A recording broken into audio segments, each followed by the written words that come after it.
अपना ध्यान देश की तरक्की पर लगाइए, देश को आगे बढ़ाने पर लगाइए। बेटी बेटी होती है, हिंदू की हो, मुसलमान की हो, सिख की हो, ईसाई की हो, उसकी इज्जत के साथ खिलवाड़ मत कीजिए, गुंडागर्दी मत कीजिए।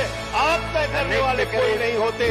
कौन क्या पहनेगा, कौन क्या खाएगा, कौन क्या कैसे रहेगा। आपने मुझे इस बजट पे अपनी बात कहने का मौका दिया।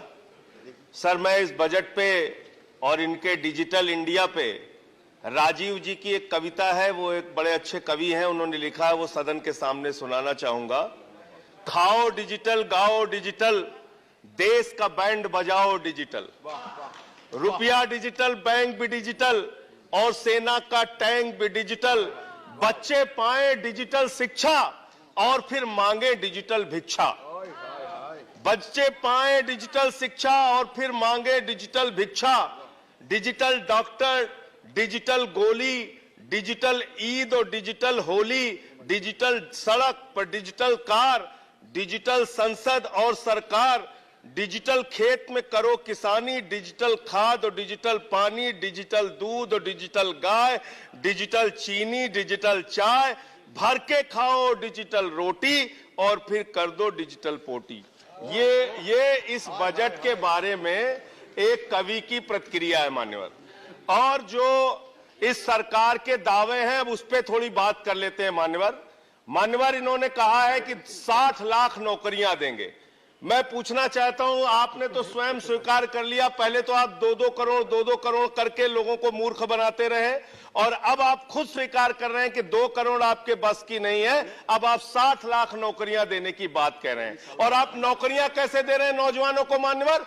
35,000 रेलवे भर्ती के लिए 1 करोड़ नौजवानों ने उसमें फॉर्म भरा और उसके बाद जब उसका परिणाम आता है उसमें घोटाला और गड़बड़ी की जाती है। जब वो नौजवान सड़क पर नौकरी मांगने के लिए निकलते हैं, उनको लाठियों से पिटवाया जाता है प्रयागराज में, उनको पटना में लाठियों से पिटवाया जाता है, घर में घुस के लाठियों से पीट पीट के आप नौकरी दे रहे हैं, आंसू गैस के गोले छोड़ छोड़ के आप नौकरी दे रहे हैं। आप कर्मचारियों की बात इस बजट में कर लीजिए मान्यवर। जब कर्मचारियों की चर्चा होती है, पूरे देश के कर्मचारियों की एक ही मांग है, पुरानी पेंशन की बहाली की जाए, पुरानी पेंशन की बहाली की जाए। 40 दिन कोई सांसद और विधायक रह लेता है, पूरे जीवन भर उसको पेंशन मिलती है।